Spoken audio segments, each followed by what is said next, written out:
Saat itu, Ramirez dan Veldora mulai bercerita kepada Rimuru tentang perjalanan para kesatria suci gereja barat ketika mereka melakukan pelatihan dengan menjelajahi labirin di negara para monster. Dan di hari pertama pelatihannya, para kesatria suci gereja barat memulai penjelajahan labirin dari lantai ke-51.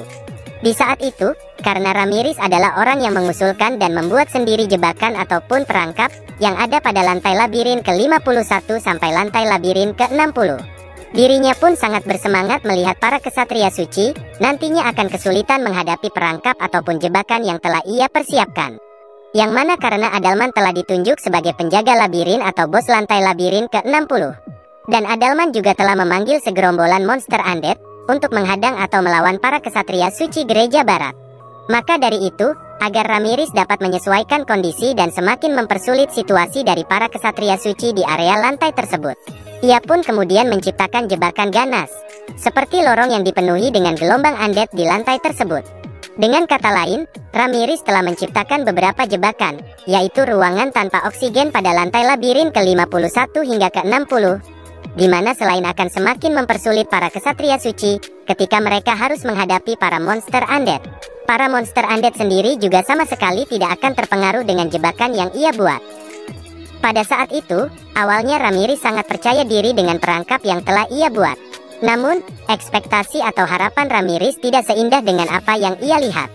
Di mana ketika para kesatria suci menghadapi para monster undead, dengan sangat amat mudah, mereka dapat langsung memurnikan para monster tersebut.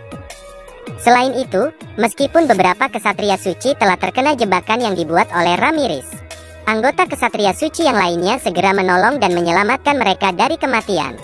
Bahkan ketika mereka berhasil mencapai lantai labirin ke-60, Adalman yang sudah menunggu mereka di sana, dirinya malah menjadi samsak tinju dan dipukuli sampai habis oleh para kesatria suci gereja barat.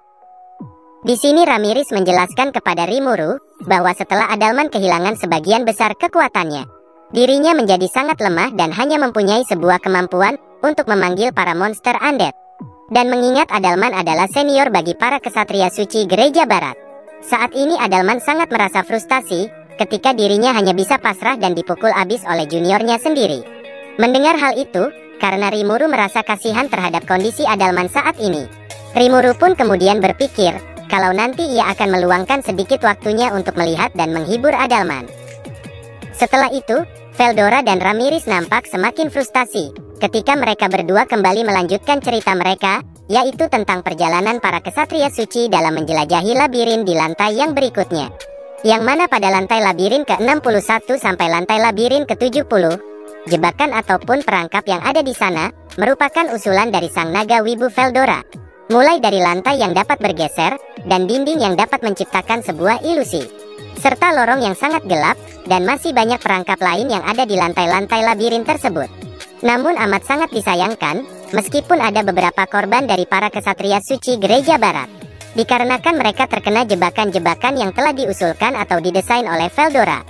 Tetapi para kesatria suci yang sebelumnya sudah dalam kondisi sekarat, atau dapat dikatakan mereka masih belum terbunuh setelah terkena jebakan-jebakan tersebut. Anggota kesatria suci yang berhasil selamat dari jebakan itu, mereka langsung menyembuhkan teman-teman mereka kembali seperti semula. Dan terlebih lagi, mengingat para kesatria suci juga memakai gelang kebangkitan yang telah disediakan oleh Ramirez, mereka pun menjadi sangat berani dan sama sekali tidak merasa ketakutan ketika mereka harus menghadapi kematian di dalam labirin. Maka dari itu, para kesatria suci pun kemudian berhasil melewati semua rintangan dan jebakan yang telah didesain oleh Ramirez dan sang naga wibu Veldora. Hingga pada akhirnya, seluruh anggota kesatria suci gereja barat baru bisa dikalahkan ketika mereka harus menghadapi salah satu makhluk yang telah diciptakan oleh Demon Lord Ramirez, yaitu Golem Guardian.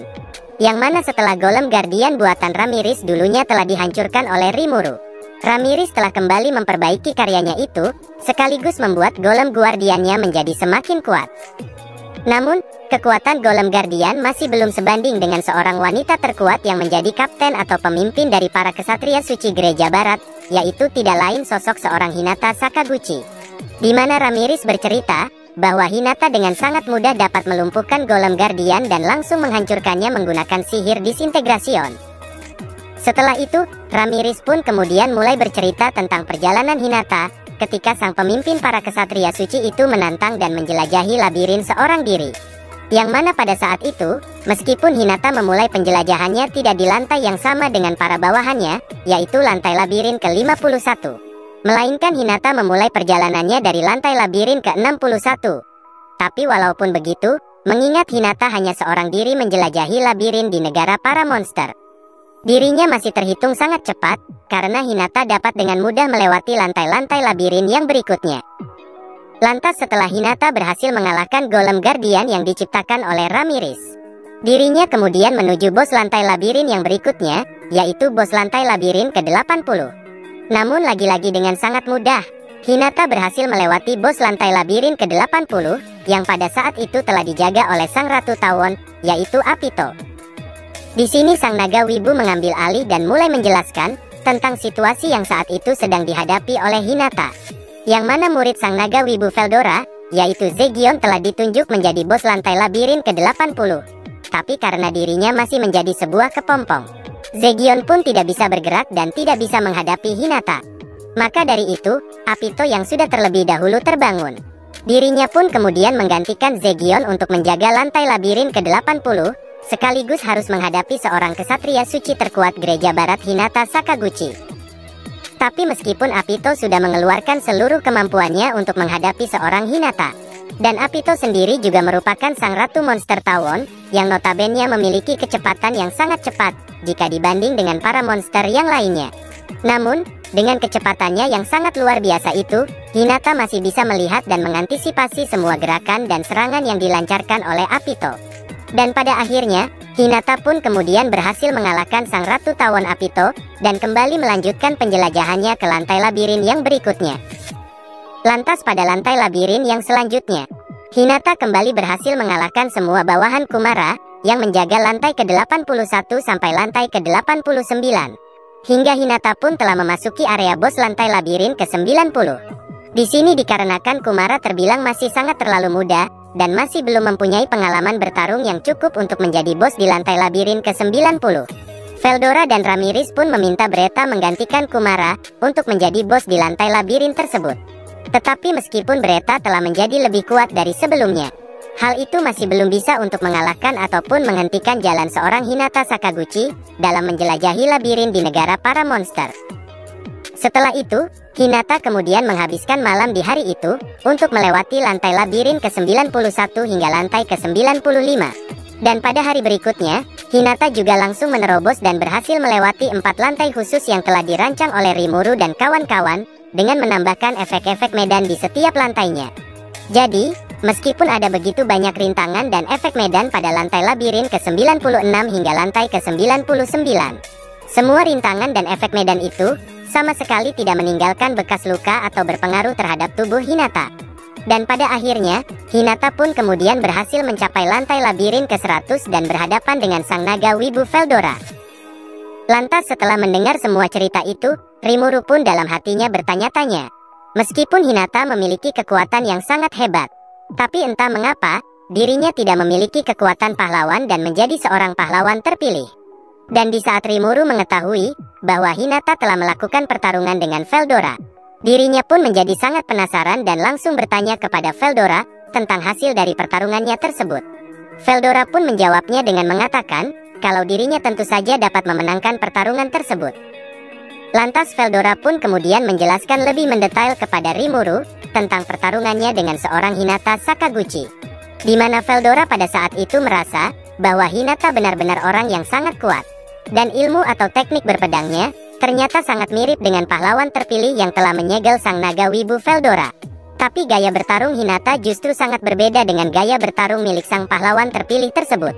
Jadi perbedaan antara sang pahlawan terpilih yang menyegel Veldora dengan Hinata adalah, yaitu pada gaya bertarung atau serangan-serangan yang dilakukan oleh mereka berdua. Yang mana jika sang pahlawan terpilih selalu melakukan serangan-serangan yang sangat efektif melukai dan memberikan dampak kepada Veldora. Sedangkan Hinata malah mencoba serangkaian serangan yang berbeda-beda untuk melihat serangan mana yang paling efektif kepada Veldora. Jadi, meskipun Hinata juga cukup tenang dan berhati-hati ketika dirinya berhadapan dengan sosok sang naga wibu Veldora, tetapi Hinata terlalu banyak melakukan sesuatu yang sangat amat tidak perlu untuk dilakukan. Dan terlebih lagi, karena serangan fisik biasa tidak akan berpengaruh terhadap Veldora. Hinata menggunakan segala macam sihir atau mantra dan alat-alat sihir. Dan bahkan dirinya juga menggunakan artefak sihir untuk melakukan serangan kepada Veldora. Tetapi pada akhirnya, tidak ada satupun dari serangan Hinata yang berdampak banyak terhadap seorang naga wibu Veldora. Tak lama kemudian, Veldora juga memuji serangan terakhir yang dilancarkan oleh Hinata. Karena untuk sesaat, serangan itu berhasil menyakiti seorang Storm Dragon Veldora. Mendengar hal itu, Rimuru pun menebak serangan yang dipuji oleh Veldora adalah jurus Melt Slash milik Hinata. Yang mana serangan itu merupakan jurus terkuat atau pamungkas yang dimiliki oleh Hinata saat ini. Pada akhirnya, setelah mendengar semua cerita dari Veldora dan Ramirez, Rimuru pun kemudian menyimpulkan bahwa karena pelatihan yang dilakukan oleh Hinata dan para kesatria suci gereja barat ke dalam labirin yang ia buat, hal itu mengakibatkan saat ini tidak ada satu orang pun yang menjadi bos ataupun menjaga lantai labirin ke-60 sampai lantai ke-90. Selain itu, dikarenakan serangan disintegrasion yang dilakukan oleh Hinata, golem guardian ciptaan Ramirez pun telah hancur dan tidak dapat dihidupkan kembali. Maka dari itu, dengan hadirnya kelompok asing di dalam labirin, Veldora maupun Ramirez sangat merasa cemas melihat situasi yang sedang mereka hadapi.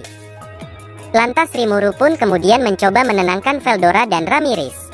Yang mana Rimuru mengatakan kalau dirinya telah memasang beberapa jebakan Slime di lantai labirin ke-40. Dengan begitu, mengingat Slime tidak akan terpengaruh dengan serangan fisik biasa, hal itu tentunya akan mempersulit orang-orang untuk bisa melewati lantai tersebut.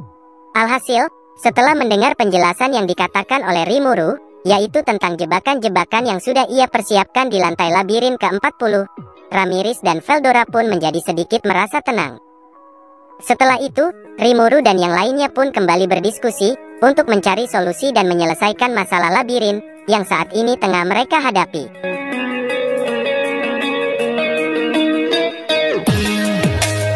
Nah, itu dulu buat pembahasan di video kali ini.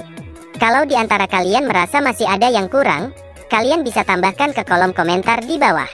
Buat kalian yang masih penasaran ceritanya bagaimana, kalian bisa tunggu di video selanjutnya. Dan seperti biasanya, buat yang suka dengan video kali ini, kalian bisa like, dan kalau kalian tidak suka, bisa juga dislike video ini. Jangan lupa juga buat subscribe channel ini, agar kedepannya channel ini akan berkembang dan lebih baik daripada sebelumnya. Oke, itu saja dari aku. Terima kasih dan sampai jumpa di video selanjutnya.